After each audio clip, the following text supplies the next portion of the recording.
This is my first test recording with the Filmic Pro app for iPhone. And as part of that, one of the reasons that I chose to get that is that it offers the ability to change what microphone you use on the phone. So for this recording, I'm using the front-facing phone, which, considering that it's front-facing video, might sound better than otherwise. Still playing with different settings like that. I will use a Bluetooth microphone at some point, and this app will allow me to do that.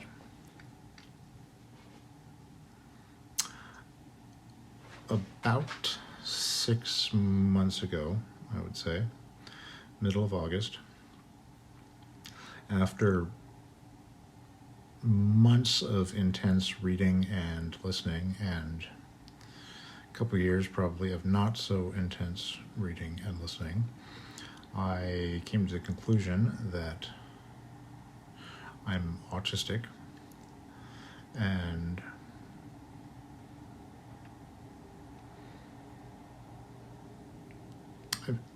I can't necessarily say that I fit all of the DSM criteria for autism spectrum disorder, but what I do feel is that I share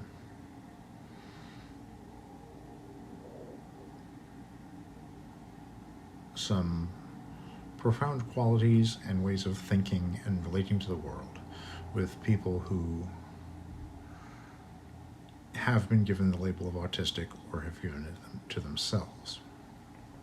So I've done the first part, in my case, in many people's cases, the first part, which is what's called self-diagnosis, though I kind of prefer self-identification is another term that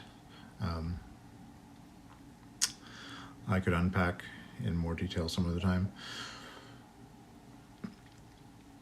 The next stage for people who are self-diagnosed is the formal diagnosis, which is what you get from some sort of medical professional who, from everything I gather, spends a lot less time thinking about you and learning about you and getting to know you than some random autistic people on Twitter will. And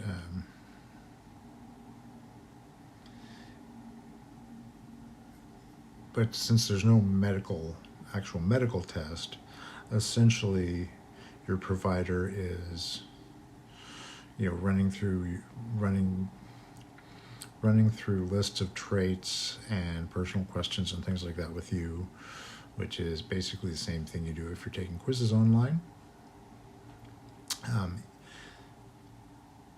Do you get added value from the diagnostician? Probably. Do you get added value commensurate to what you have to pay and all the trouble you have to go through as an adult? That I'm trying to decide. On one hand, there's the possibility of having accommodations in the workplace. I'm not planning on going back to school at this point. If I were in school, I'd be more likely to seek those accommodations.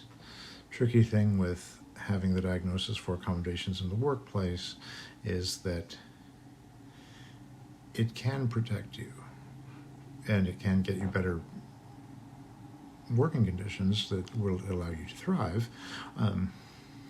I've gone through a lot of jobs in my time, and I'm sure that some of those I would have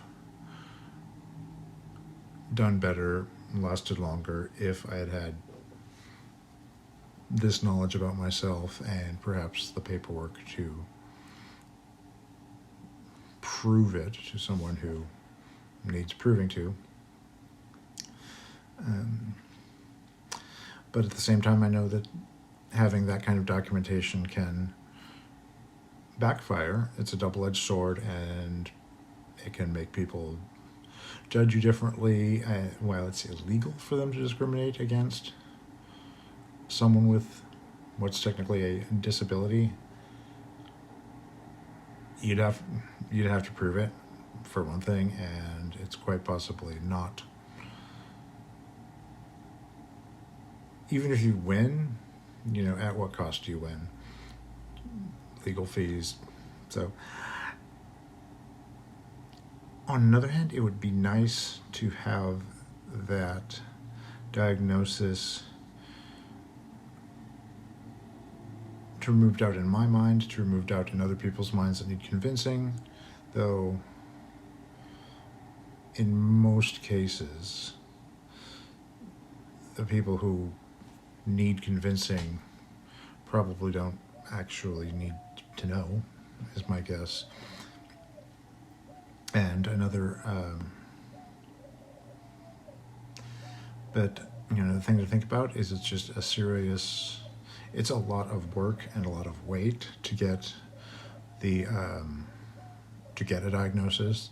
And even if you jump through all the hoops and everything, there's no guarantee that you will get the diagnosis you believe to be true. And while it's certainly possible that you might not get the diagnosis you want because you actually don't fit the criteria, as a therapist friend said to me, she's never known anyone who thought they were autistic who turned out not to be. And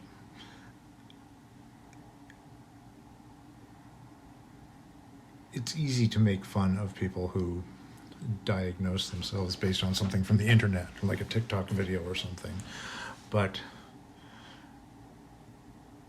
And yeah, don't watch a 30-second video and think, this is all the proof I need to declare this neurological existential identity for myself. TikTok can be a place to start, because not just do people talk about their experience, but what I find in the neurodivergent TikToks, the autism and ADHD, is people really use the medium to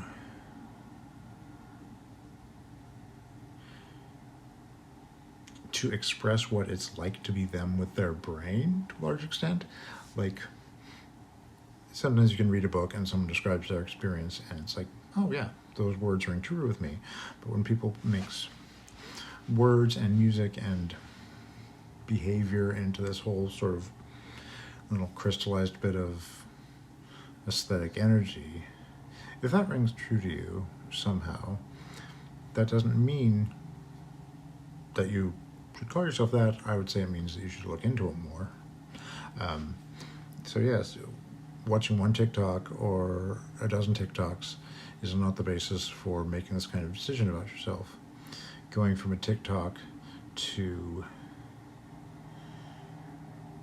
a YouTube video to a dozen videos to 20 YouTube videos, reading blogs, reading books. There's some excellent books by people who are autistic in different forms,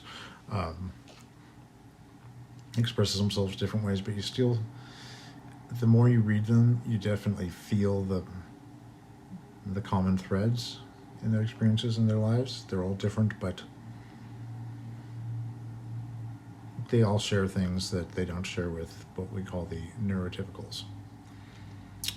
And if you dig into these, what I would tell people, if you have any interest, if a little bit of something I post about autism or ADHD sounds like you, my advice to anyone, look into it. Watch some videos, read some blogs, read a variety of sources.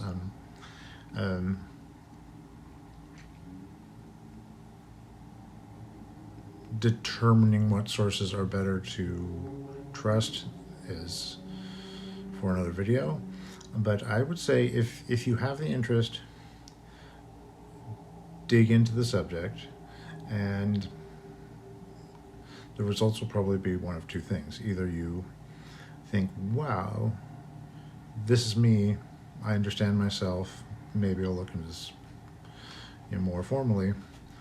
Or the other one is you'll dig in for a while and say, wow, that isn't me. Maybe some parts are in common with me, but that makes sense because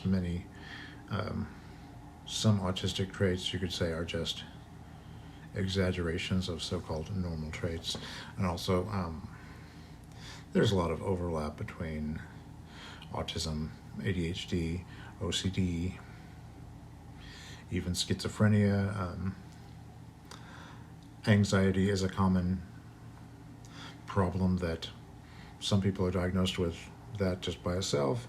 For other people, it becomes clear that the anxiety is due to something else like autism, and maybe if you structure life in a more autism-friendly way, then you don't have the same issues with anxiety and depression that you would before you got your life on a different track. But back to my point, if you decide that, wow, this isn't me, I don't fit these criteria, I don't identify with these people's experiences, then you've learned something about, you still learned something about yourself, and you've quite possibly learned something about someone else in your world. You know, oh, hey, you know, this isn't me, but so-and-so I can understand better. And I will leave it at that. Thank you.